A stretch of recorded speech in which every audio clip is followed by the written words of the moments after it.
invitée pour nous accompagner durant les prochaines minutes. Elle revient tout juste de Kinshasa, où elle a atteint la finale de la Coupe d'Afrique des Nations de handball féminin avec son équipe du Sénégal. Merci d'accueillir Dungu Camara.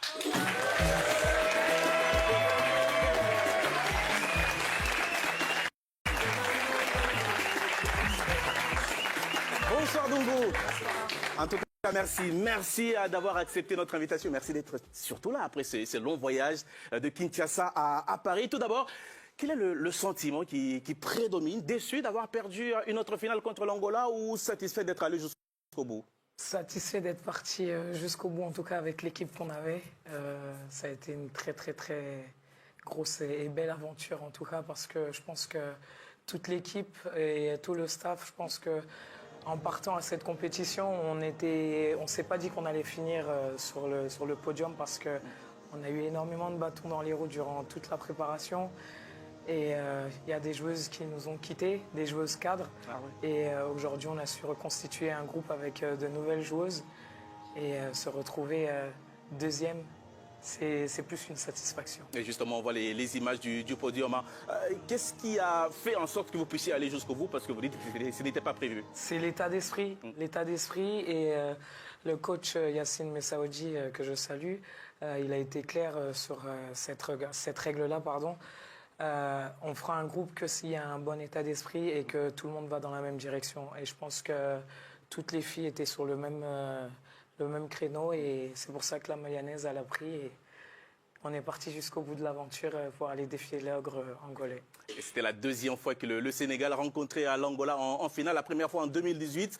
5 buts d'écart, là il y en a eu un peu plus. Ouais, un tout petit peu plus. On va voir les images de cette finale face aux grandes favorites, donc les Angolaises, les Pearls comme on les surnomme sur le continent.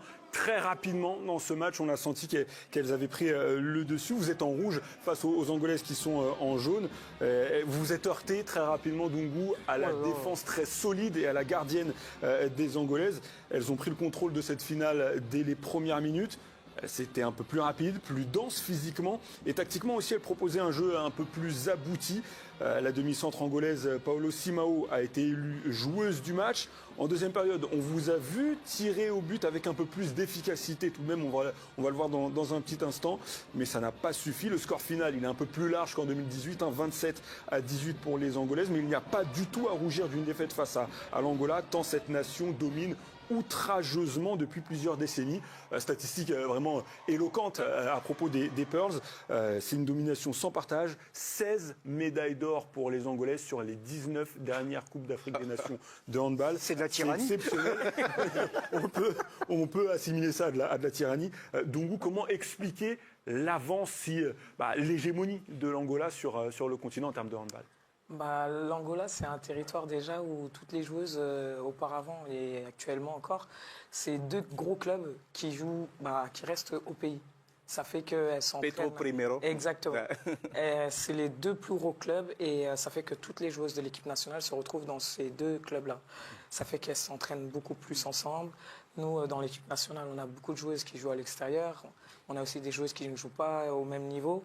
Donc ça fait qu'il y a un peu un décalage, mais on peut se rectifier que sur les périodes de stage. Et elles, c'est tout au long de l'année où elles se retrouvent, elles s'entraînent et elles intègrent aussi les jeunes qui arrivent. Ça fait qu'on prend un point de retard sur ça déjà. Petro Primero, qui ont gagné toutes les ligues de champions d'Afrique depuis 1997. Là aussi, c'est une autre domination. Et justement, sur le parcours du Sénégal, vous avez une question par rapport au dernier match de groupe. Ouais, parce que, en fait, après 4 matchs, vous étiez qualifié déjà. Il reste le match contre le Congo, que vous perdez. Une bonne défaite, entre guillemets, parce que vous passez dans 2 parties de tableau, vous n'affrontez pas l'Angola. Est-ce que c'était calculé ou pas? Parce qu'on sait que des fois, dans les compétitions, on calcule des choses comme ça. Est-ce que vous, c'était calculé ou c'est juste que vous avez perdu et c'est comme ça? En ressortant de ce match-là, on a pas mal de joueuses et pas mal de coachs d'autres équipes qui sont venus nous voir en nous disant qu'on avait bien fait, on avait choisi notre quart. On a dit, mais pas du tout. C'était vraiment que là, on n'avait plus de ressources parce qu'on a joué la compétition avec, on va dire, un set. Et c'était compliqué. Je pense l'état de forme commençait aussi à se ressentir. Et sur le match du Congo, c'était le dernier match de poule. On était pas mal entamé physiquement. Mais c'est vraiment une contre-performance qu'on a fait contre le Congo. C'était vraiment pas calculé.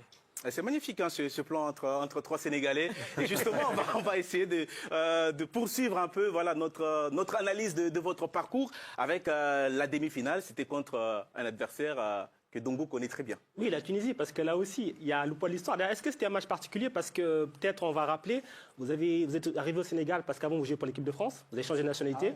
Vous arrivez donc en 2016, vous avez fait finale de la CAN, vous êtes disqualifié. Oui. À cause justement, entre guillemets, de vous, parce que la Tunisie pose une réserve sur votre éligibilité. Est-ce que du coup, cette demi-finale contre la Tunisie, elle avait une saveur particulière? C'est une revanche ou vous avez fait abstraction? On est entre nous, hein, tu peux y aller. Personnellement, pour moi, ça avait un impact très clair parce que 2016, on se fait disqualifier, ça fait qu'on ne joue pas l'Angola chez elle. Et l'Angola, c'était la première fois qu'elles avaient une équipe, on va dire, qui pouvait les tenir tête. Ouais. Donc oui, pour moi, c'était vraiment une revanche, clairement.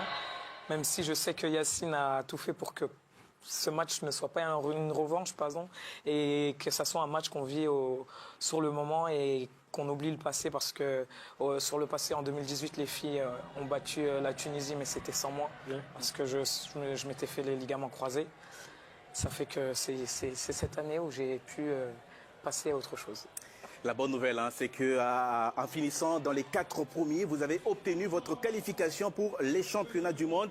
C'est la 3e fois de votre histoire et cette qualification, elle a été obtenue à l'issue du match contre le Cameroun en quart de finale. Vu cet objectif du mondial, est-ce que vous diriez que ça a été la plus difficile de vos victoires? Oui, ça a été la plus difficile parce que le Cameroun nous attendait de pied ferme. Oui. Voilà, du fait qu'on ait perdu contre le Congo, pour elles, dans leur tête, c'était clair et net qu'elles allaient nous écraser. Mais nous, on s'est dit que c'était notre dernière chance de pouvoir exister. Et après la contre-performance qu'on avait fait, on se devait de montrer un autre visage. Et être beaucoup plus sévère sur le terrain. Et c'est ce qu'on a fait durant toute la partie. Je pense qu'on ne les a pas laissés respirer et on a enfoncé le clou durant 60 minutes. Ça a été clair. Et elles n'ont pas existé de la partie. Samuel? Oui, le fait d'avoir atteint cet objectif, justement, ça vous a libéré et ça vous a rendu plus fort pour la suite, ou il y a eu un relâchement total sur les autres matchs négatifs? Non, très clairement, le quart de finale, ça nous a reboosté parce que après on joue contre la Tunisie et ça a été la même chose. On a joué en tant que rouleau compresseur et c'est vraiment la qualification au championnat du monde qui a fait... c'est une grande satisfaction déjà pour la fédération sénégalaise de handball parce que ça fait que la fédération ne pourra restera encore actif et n'aura pas 2 ans sans compétition. Donc pour les jeunes locaux, ça a été une très bonne satisfaction et ça fait perdurer le nom du Sénégal au championnat du monde. Et je sais qu'au championnat du monde, toutes les équipes nous attendent et elles sont ravies de revoir le Sénégal à chaque fois. Exactement, et ces championnats du monde auront lieu du 27 novembre au 14 décembre 2025 en Allemagne et aux Pays-Bas. Il y aura aussi avec vous la Tunisie, l'Égypte et donc l'Angola. Vous faites partie des 4 pays qualifiés pour ce championnat du monde. On va faire un petit point aussi sur les qualifiés chez les hommes, parce qu'il y a 5 pays qualifiés lors de la Coupe du monde. Où l'Angola ne domine pas. Hein. Oui, effectivement, l'Angola est handball masculin, l'Angola est un peu en retrait. Un peu plus en retrait. Effectivement, il y aura l'Algérie, le Cap-Vert, l'Égypte, la Tunisie et la Guinée. Première participation de la Guinée à un championnat du monde. Ce sera du 14 janvier au 2 février prochain. Ça sera au Danemark, en Croatie et en Norvège. 3 pays pour accueillir donc ce championnat du monde. Avant de continuer de parler de votre équipe Dongo, je vous propose d'écouter votre coach Yacine Messaoudi qui donne son regard sur le bilan de l'équipe du Sénégal dans cette compétition au micro d'Olga Massango. On a conscience que la marche était trop haute. Au contraire, beaucoup de satisfaction. J'ai la sensation que le groupe, l'équipe a fait une compétition exceptionnelle et beaucoup de fierté. C'est un groupe jeune. Il y a eu pas mal d'arrêts de joueuses historiques. Donc on savait que pour nous, on était en reconstruction. on a décidé de prendre les matchs les uns après les autres sans se mettre de pression. Donc on a construit une identité de jeu tout au long de la phase régulière. Ensuite, on a réalisé 2 grands matchs en quart de finale et en demi-finale. Et on a peu de rotation, donc on est arrivé en finale avec un peu éreinté, on a manqué de jus. Et c'est pour ça qu'aujourd'hui, il n'y a pas de regret. En tout cas, on a été cohérents, on a été solidaires et on a tiré la quintessence des compétences du groupe. Donc, avec beaucoup de valeurs de solidarité. Moi, encore une fois, vraiment, je suis très satisfait de l'état d'esprit et du résultat. On va essayer de s'améliorer pour faire un championnat du monde comme le dernier où on a été très performant, notamment face aux équipes européennes. Yacine Messaoudi, sélectionneur du Sénégal depuis 2021 et qui a succédé à Frédéric Aboujan. Nabil, vous avez d'ailleurs une question à ce sujet. Oui, justement, je voulais vous demander, on sent qu'il y a beaucoup de présence. Qu'est-ce qu'il a apporté depuis qu'il est à la tête du Sénégal? Et est-ce que vous avez, vous, le sentiment collectivement et individuellement d'avoir progressé? Oui, très clairement, Yacine, déjà, c'est un coach qui a eu pas mal de joueuses de l'équipe du Sénégal, parce qu'il a été coach au centre de formation de Metz et il y a pas mal de joueuses qui ont été issues de ce centre de formation. Par la suite, en venant à Paris, moi, c'est quelqu'un que je côtoyais déjà parce qu'il coachait avec un ancien de mes entraîneurs, Pablo Morel. Yacine, c'est un peu le même style de coach que j'ai eu auparavant. C'est le coach jeune, le coach qui est à l'écoute, le coach qui va te rentrer dedans directement sans pour autant passer par 4 chemins. Et je pense que le fait qu'il soit jeune en même temps, dans cette équipe, je pense que ça a beaucoup valorisé et beaucoup de joueuses se sont senties à l'aise en fait. C'était pas la même chose que Fred Boujan, mais je sais que pas mal de joueuses ont bien apprécié la venue de Yacine.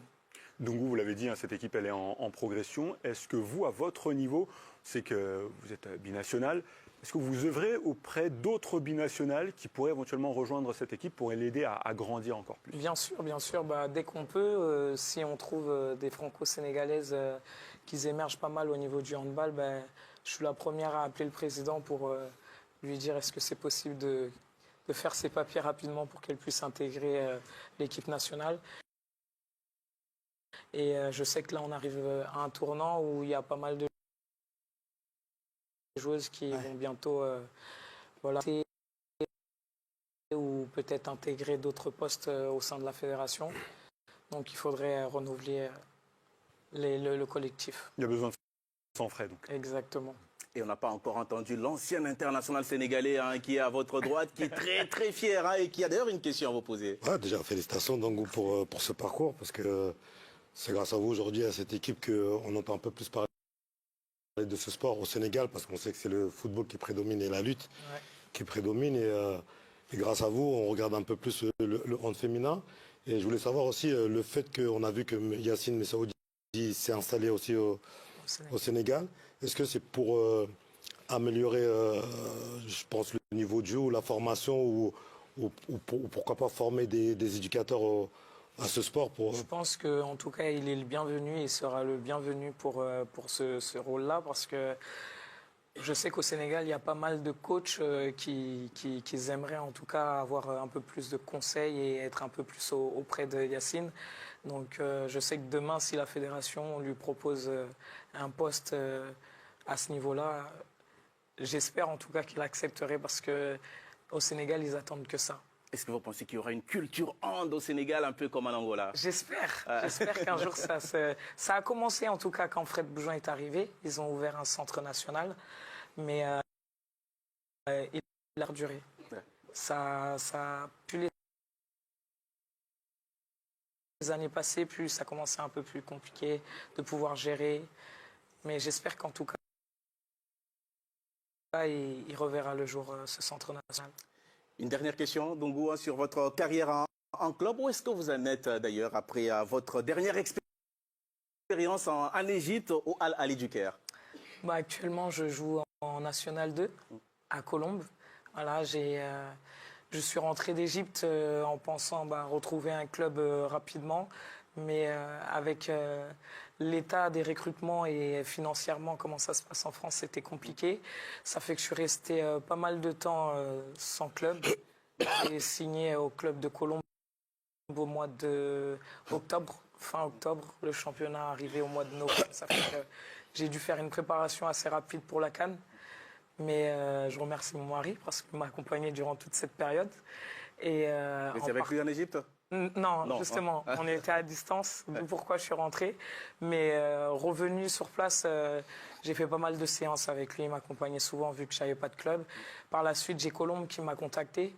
Je sais que financièrement, ça a été compliqué pour eux parce qu'ils avaient déjà calé tout leur recrutement.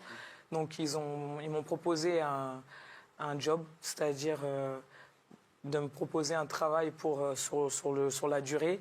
Et pourquoi pas après que ce soit le travail qui me rémunère au lieu que ce soit le club.